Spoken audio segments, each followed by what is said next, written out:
Okay, Ema, are you Yes, there? we are here. Yes. Wonderful. All right. So we're going to start in three, two, one. And welcome to Jewish Boy Calls His Mother. I'm your host, Sadia, and this is my mother, Ema. Hello, Ema. Hello. Good All right. Yontif. Chag Good Yantif. Sameach. Chag Sameach. Chag Sameach. All right. So we talked about this earlier this week, um, and it's going to be about motherhood and what you're blamed for. I wanted to, before we go on, I wanted to touch just very, very briefly on our last topic about basically, well, we were focusing on women making choices once they, you know, go into motherhood.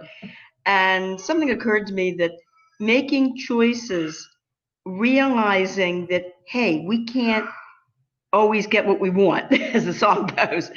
Having to make choices in life is something that a mature person, it comes with maturity, that a mature person has to accept and deal with and realizes that if you're an honest person, in other words, if you're not a criminal type that's out to harm people, but you're a good, honest individual, that we all just make the best choices we possibly can, considering what information we have and the circumstances around us. And I was thinking about how we all come across, unfortunately, adults who never were able to get to that maturity level, who have to have everything their way all the time. And basically, I was saying, what is making a choice? A choice is when there are a number of things that you really would like to do, but there are circumstances when you know you can't do all of them and you have to choose one. And you have to base that also on the people that are around you and basically the circumstances you find yourself. And that's it. And you just have to make that choice and just make the most honest, the best choice you can. And you can't regret it. You really can't. You have to accept the choice you made and go on. Yeah, I mean that goes with anything in life. It's just that you can't like having regrets. I feel helps you grow. So regretting certain things you've done or wishing you could have done one thing or another differently, it shows growth and it shows that you want to grow. But you're right. There's another side to it where you just have to accept it as your choices in life and you kind of have to move forward. It's kind of where it's like don't dwell so much on the past. Look into the future and live in the present. Oh, yeah. Um, yeah, I think that's something that that people in general, whether you're a man or a woman, um, you're gonna have to go through. I was having a conversation with Ruthie, my girlfriend, and we were talking about um, just I was just talking to her about frustrations I was having, um, not necessarily in our relationship, of course not, but the frustrations I see in relationships. I have a tendency to look at other people's problems and then make them my own. It's such an issue I have, and I know I need to work on it. But Maybe you should have been a psychologist or a social worker. yeah, kind of. But it's like I see certain people. Well, I saw this one person in the marketplace, and it really got me upset because I know they did something that was really really bad, and I find it frustrating where it's like justice wasn't served, like they got away with it, Mm. and it's something that I noticed that more with women than men, that there's a certain things, I'm not trying to beat around the bush. I'm just trying to keep things light. So Right. I'm not going to dive too much into this, but like someone did something really messed up, really wrong. Like it's taken me for a while to really let go and forgive, but like it's I think it's more of like they my Ruthie said something along the lines of, um, well, women just say things and you have to just let it be. And I'm like, well, that's the thing. When they say stuff, so horrible and so horrid, and you're just gonna have to let it go. Like, what kind of like that? I don't know. I feel like it's kind of, you know, frustrating and hypocritical. But I'm not trying to be offensive or anything like that. I was just getting frustrated at a point. And I think she was just trying to calm me down and whatnot. So I kind of like accepted it and moved on. But yeah, we're being detracted. The main thing we wanted to focus on was motherhood and being blamed for things. And I know you had a little ditty that you used to sing back in the day when we were kids, just to fill in that guilt trip about blaming the mother. How did it go again? It goes, ta-da, here, let me sing the whole song to you. Let's blame the mother, it's the typical thing to do. Let's blame the mother instead of looking at me and you. Should I blame my mother? Do you think it's really right? Or should I try to change myself and try with all my might? My hair's too short, I don't like that sport. Where's my pin? Which drawer is it in? Shouldn't she know where everything goes? Isn't this her house? Or maybe it's also mine. Let's blame the mother, it's the typical thing to do. Let's blame the mother instead of looking at me and you. Should I blame my mother? Is the problem really she?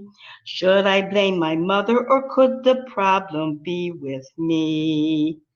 Awesome. Yeah, I knew it was something like that. I couldn't really like remember.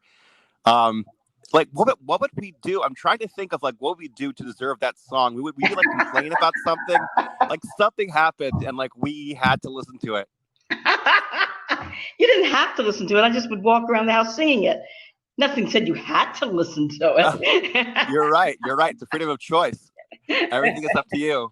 No, it's just that I found that there is a tendency, and if you talk to many, many women, they'll tell you yes, there is a tendency for teachers, administrators,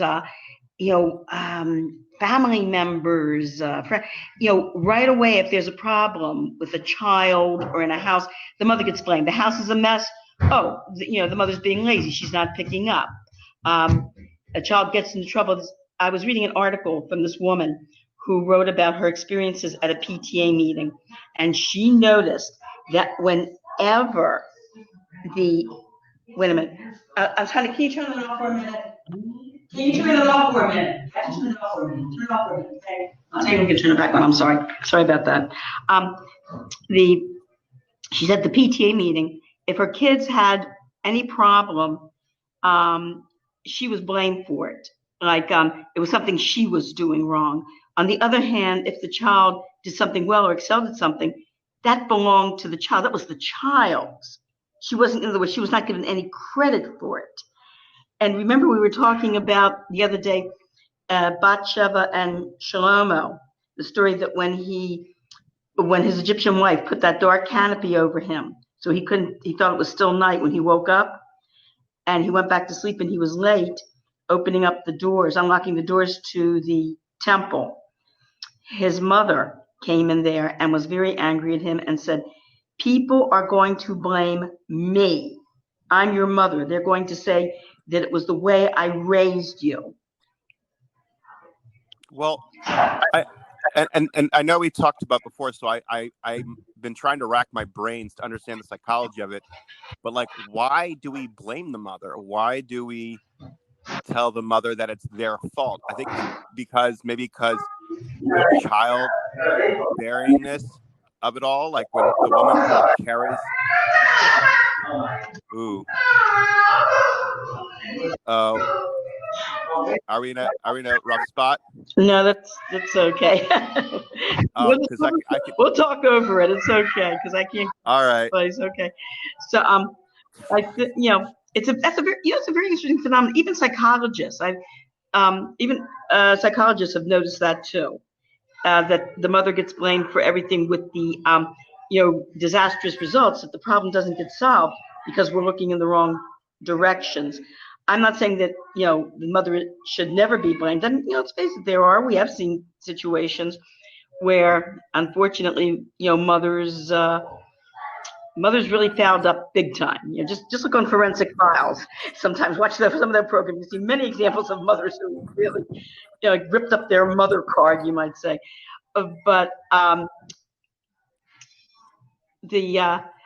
remember what happened with your sister when she needed glasses. That's a classic case.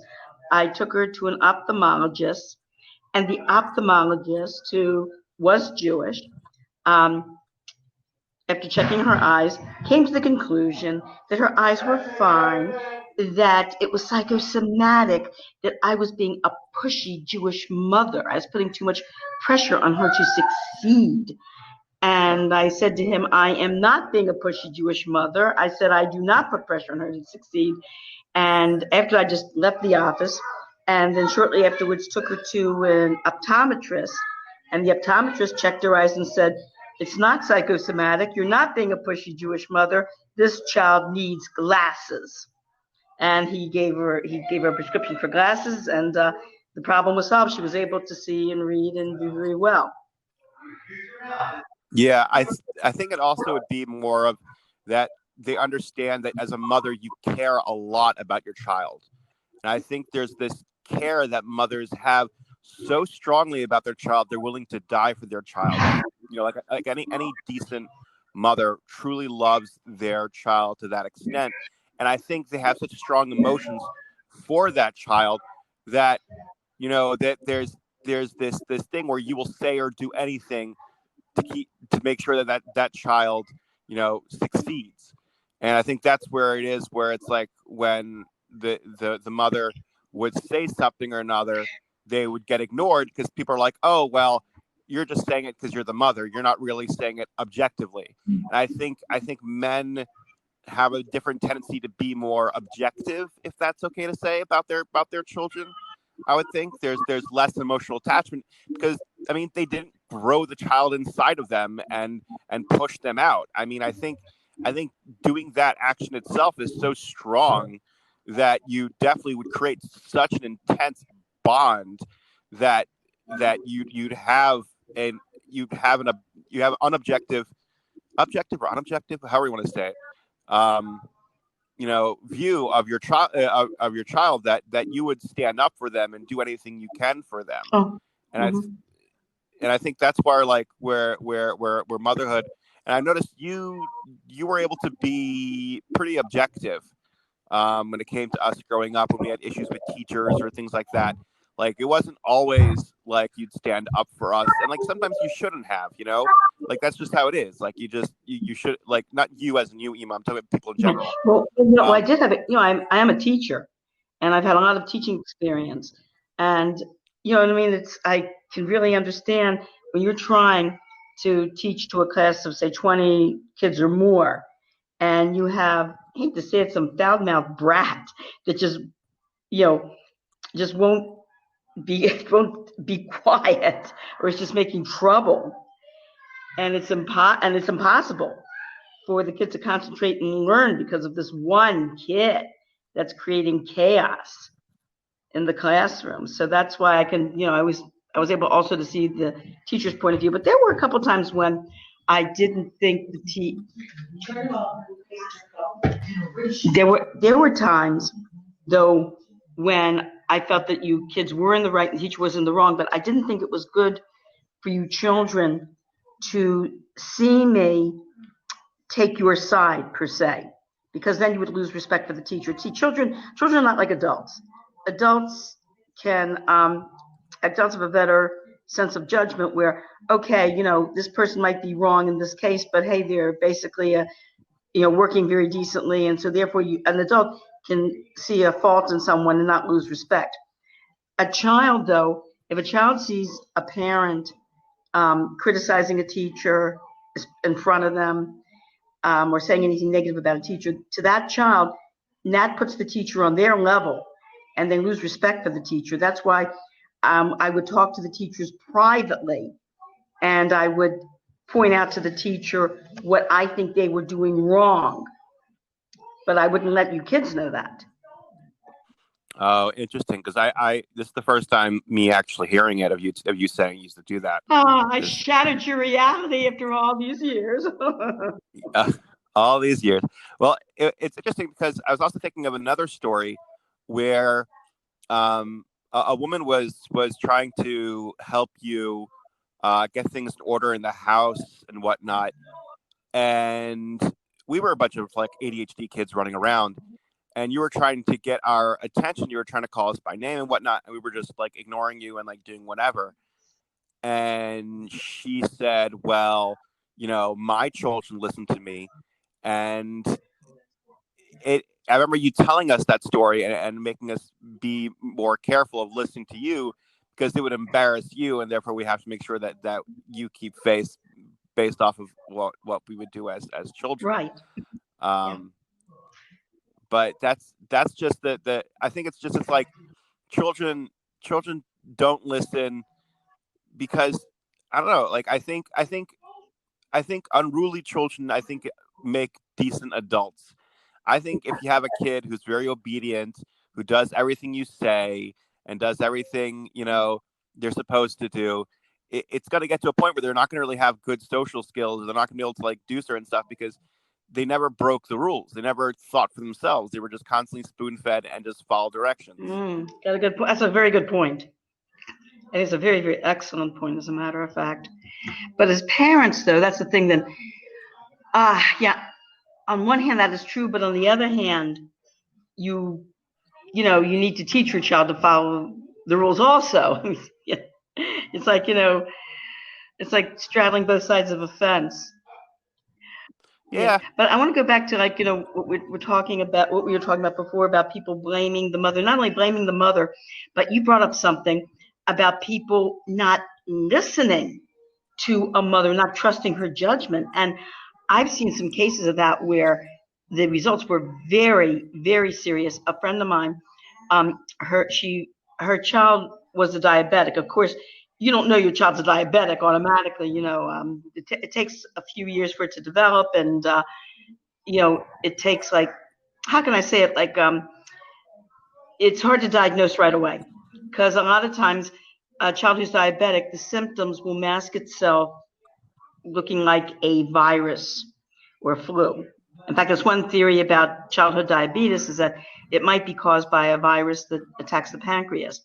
But this one woman whose child was diabetic was telling me that when her child first got sick and had flu-like symptoms, the first pediatrician she used, when she told him about how concerned she was about her child constantly seeming to have flu-like symptoms, just ignored her and passed her off as being a how can I say it, an overprotective, a hysterical mother. Then, so she decided to leave that pediatrician and she went to another. And the first question she asked the second pediatrician that she was considering was, how much do you value a mother's judgment? And when he said very, very much, that he pays very close attention, because as far as he's concerned, the mother's with the child, she knows her child, she knows when something's wrong. And he says he really values a mother's judgment very, very much. So she took that pediatrician, and when she told him the symptoms and the things her child was going through, he ran the appropriate tests and, yeah, found out that her young child had juvenile diabetes. We also have an example in our family of people who passed me off as a hysterical mother because in fact it was also with your sister Khani, same thing. Um she has horrible allergies. So at that time, Saldane was one of the popular drugs that was being used for hay fever, spring allergies, that type of thing. And she also had um, when she went to camp, just before she was supposed to go to camp, she was diagnosed, I think, with an ear infection or strep. So I had her on erythromycin too. So she went to camp and she took her Saldane since they were out in the woods, and she was on erythromycin, and she started to have heart palpitations and to have what looked like asthma type symptoms. So they rushed her to the hospital, and the doctor that checked her at the hospital, um, when he asked her about camp, of course, she said, at that time it was her first experience going away to sleepaway camp, and it was the first day, practically, like the first few days, and she said that she was homesick and that she really didn't like camp. She hadn't really adjusted to it yet. So he made the assumption that because I forced her to go to camp, that her symptoms were psychosomatic. So that was it. They decided just to send her home. Well, a couple of years later, I pick up a magazine, and what do I read? I read a medical article saying that they have found that the combination of Saldane with erythromycin caused irregular heart palpitations, and that's why they were taking Saldane off the market in the United States.